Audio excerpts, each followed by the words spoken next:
दोस्तों आप सभी का जीत आपकी स्टडी चैनल में स्वागत है। दोस्तों हम बात करने वाले हैं यहाँ पर बिहार कांस्टेबल एग्ज़ाम 2023 के बारे में। दोस्तों जैसा कि हम बिहार कांस्टेबल एग्ज़ाम की लगभग यहाँ पर 105 क्लासें ऑलरेडी आपको कंप्लीट करवा रखी हैं, जो प्लेलिस्ट बनी हुई है जाकर वहाँ पर देख सकते हैं। और आपको आगे भी जो बिहार दरोगा वैकेंसी हैं, बिहार एसएससी वैकेंसी हैं, उनकी भी जीके जीएस की क्लासें लगातार कंटिन्यू यहाँ पर देखने को मिलेगी। तो आप सभी से ये रिक्वेस्ट है कि आप लगातार यहाँ पर बिहार का कोई सा भी एग्ज़ाम हो, सभी के लिए लगातार क्लासेस देखने को मिलने वाली है। तो आप सभी चैनल को सब्सक्राइब कर ले, घंटी के बटन को ऑल में प्रेस करें ताकि जो भी न्यू क्लास आए उसकी नोटिफिकेशन आप सभी फ्रेंड्स को लगातार मिलती रहे। तो चलिए आज की क्लास को हम बिना किसी देरी के यहाँ पर शुरू करना चाहते हैं, जो आपको मात्र 10 से 12 मिनट में कवर करवाए जाएंगे सभी के सभी पर्सन। अगर किसी भी पर्सन का आंसर आपको मालूम है तो आप कमेंट बॉक्स में यहाँ पर लिख सकते हैं। चलिए आप सभी का फर्स्ट पर्सन आप सभी के सामने है। फर्स्ट पर्सन है, भारी जल का सूत्र क्या है? यानी जो भारी जल होता है उसका सूत्र क्या है, बताइए। आपका करेक्ट आंसर आना चाहिए दोस्तों ऑप्शन नंबर डी, D2O यहाँ पर करेक्ट आंसर हो जाएगा, D2O। नेक्स्ट पर्सन है, बेकिंग सोडा का रासायनिक नाम क्या है? बेकिंग सोडा का रासायनिक नाम आपको बताना है। Correct answer option number C, sodium bicarbonate correct answer हो जाएगा। तो नेक्स्ट पर्सन की बात करते हैं, NaHCO3 बेकिंग सोडे का रासायनिक सूत्र होता है। भारत ने होम रूल लीग की जो भारत में होम रूल जो लीग है उसकी स्थापना किसके शासनकाल में किया गया था? भारत में होम रूल लीग की स्थापना की गई थी दोस्तों, ऑप्शन नंबर बिल्कुल सी करेक्ट आंसर हो जाएगा, Chelmsford, Lord Chelmsford correct answer हो जाएगा, इसके शासनकाल में स्थापना हुई थी। नेक्स्ट है कि टाइफाइड रोग किसके कारण फैलता है? आपका करेक्ट आंसर आना चाहिए, टाइफाइड बिल्कुल जीवाणु के कारण फैलता है, option number D correct answer है। वनस्पति शास्त्र का जनक किसे कहा जाता है? आपका करेक्ट आंसर बिल्कुल सही है, वनस्पति शास्त्र का जनक ऑप्शन नंबर डी, इनमें से किसी को नहीं कहा जाता।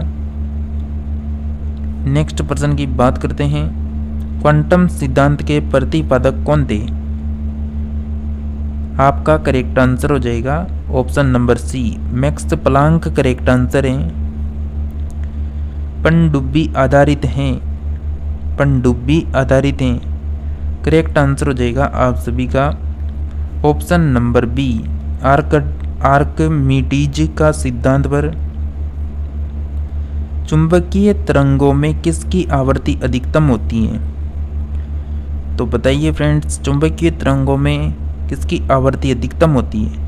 करेक्ट आंसर हो जाएगा ऑप्शन नंबर सी, अवरक्त किरणें करेक्ट आंसर है। उत्तल दर्पण द्वारा बना प्रतिबिंब होता है, उत्तल दर्पण द्वारा बना प्रतिबिंब होता है, करेक्ट आंसर होगा ऑप्शन नंबर सी, काल्पनिक सीधा करेक्ट आंसर हो जाएगा। यदि तरंग की लंबाई का मान आधा कर दिया जाए तो ध्वनि का वेग क्या होगा? तो यहाँ पर तरंग की लंबाई का मान अगर आधा कर दिया जाए तो ध्वनि का जो वेग है वो बिल्कुल आधा हो जाएगा, यहाँ पर option number A correct answer होगा। नेक्स्ट पर्सन है कि घड़ी की चाबी में संचित ऊर्जा है, घड़ी की चाबी में संचित ऊर्जा है।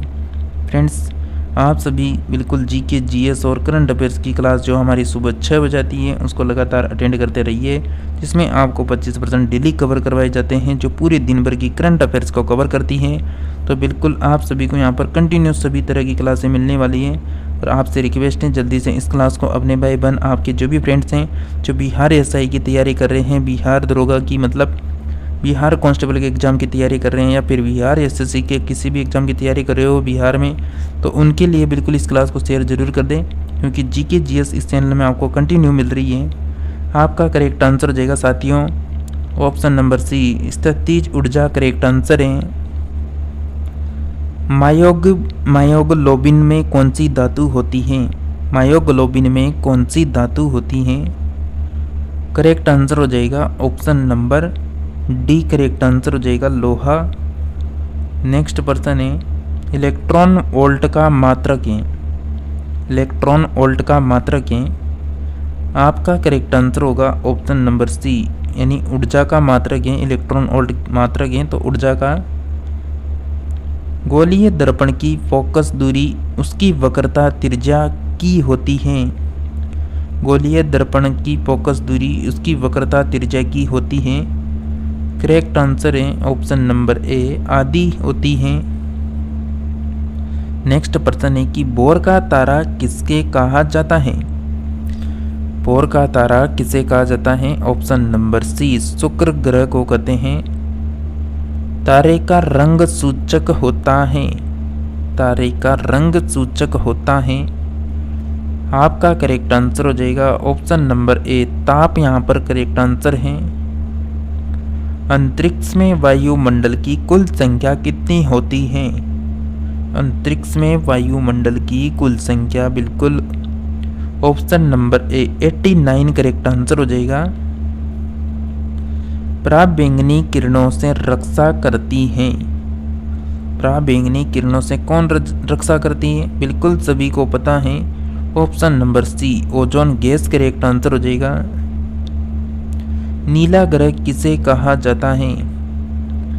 ऑब्वियसली बिल्कुल सभी को पता होगा, यहाँ पर नीला ग्रह पृथ्वी को ही कहा जाता है। Option number A correct answer होगा। मानव शरीर का सबसे बड़ा अंग कौन सा है।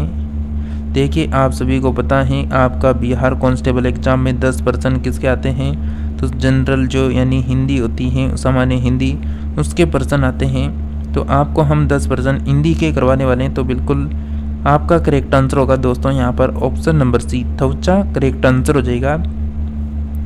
और क्लास के एंड में आप सभी को बताना है कि आपने यहाँ पर कितने प्रश्नों का सही जवाब दिया। नेक्स्ट प्रश्न है आपका हिंदी का प्रश्न है, सूरज को दीपक दिखाना मुहावरे का सही अर्थ है। सूरज को दीपक दिखाना मुहावरे का सही अर्थ क्या है। आप सभी का करेक्ट आंसर होगा ऑप्शन नंबर ए, प्रसिद्ध व्यक्ति का परिचय देना। नेक्स्ट है कि महर्षि का संधि विग्रह है। आपको यहाँ पर महर्षि का संधि विग्रह देखना है सही।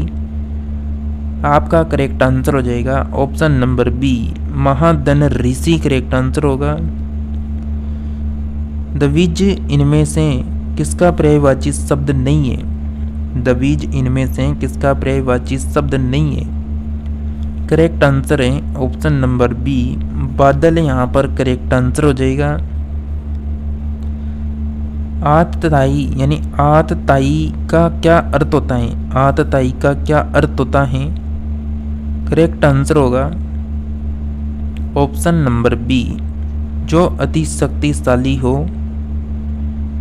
नेक्स्ट प्रश्न है, इनमें से किस समूह में सभी शब्द शुद्ध लिखा गया है। इनमें से कौन सा शब्द है जो बिल्कुल शुद्ध लिखा गया है। देखिए आपने अभी तक क्लास को लाइक नहीं किया तो क्लास को जल्दी से लाइक कर दें, चैनल को सब्सक्राइब जरूर करना है, दोस्तों को शेयर जरूर करें ताकि वह भी इस क्लास को अटेंड कर पाएँ। आपका करेक्ट आंसर होगा ऑप्शन नंबर बिल्कुल बी, प्रकृति पुनर्जन्म मृत यानी भर्त्सना और बलिष्ठ यहाँ पर करेक्ट आंसर होगा। जो पढ़ेगा वह पास होगा, बिल्कुल सही बात है, जो पढ़ेगा वह पास जरूर होगा। इनमें कौन सा विशेषण है आप खुद ही देख सकते हैं दोस्तों। जो मेहनत करता है वो बिल्कुल यहाँ पर सक्सेस भी होता है, तो जो पढ़ता है वो पास होता है। तो कौन सा विशेषण हो जाएगा यहाँ पर।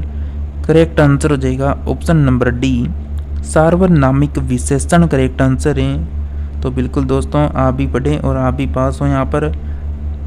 नेक्स्ट प्रश्न है कि इनमें से कौन सा वाक्य शुद्ध नहीं है। शुद्ध नहीं है तो यहाँ पर वाक्य शुद्ध नहीं है, आपको बिल्कुल करेक्ट आंसर हो जाएगा ऑप्शन नंबर ए, विष्णु के अनेकों नाम हैं। ये यहाँ पर क्या है, शुद्ध नहीं है। नेक्स्ट प्रश्न है कि द्वंद्व समास का उदाहरण इनमें से कौन सा है। तो द्वंद्व समास का उदाहरण आपको पहचानना है। आपका करेक्ट आंसर है ऑप्शन नंबर ए, दीनहीन यहाँ पर करेक्ट आंसर हो जाएगा। अंतिम प्रश्न है, आसमान टूट पड़ना का अर्थ है। आसमान टूट पड़ना का अर्थ है? आपका करेक्ट आंसर है दोस्तों मुसीबत का आना। यहाँ पर आसमान टूट पड़ने का अर्थ होता है साथियों। देखिए फ्रेंड्स, हमने आपसे कहा था कि हम आपको बहुत कम समय में ये प्रश्न उत्तरी करवाएंगे। लगभग हमने 10 से 12 मिनट में आपको 30 प्रश्न यहाँ पर कवर करवाए। हमारा उद्देश्य यही रहता है कि आपको कम से कम समय में वो सभी प्रश्न करवा दिए जाए जो सभी एग्जामों में बिल्कुल डायरेक्ट ऐसे कैसे पूछे जाते हैं। तो बिल्कुल अगर आप भी बिहार दरोगा की, बिहार एसएससी की तैयारी कर रहे हैं या फिर बिहार कांस्टेबल एग्जाम की लगातार कंटिन्यू क्लासें करना चाहते हैं तो चैनल को सब्सक्राइब करें, घंटी के बटन को ऑल में प्रेस करें और लगातार सुबह 10 बजे यहाँ पर बिहार कांस्टेबल एग्जाम की क्लास को अटेंड करें। और यहाँ पर सुबह 6 बजे डेली करंट अफेयर्स की क्लास भी होती हैं तो उसको भी अटेंड कर सकते हैं। तो चलिए इसी के साथ मिलते हैं नेक्स्ट और न्यू टॉपिक के साथ। तब तक आप सभी क्लासों को अटेंड करते रहें।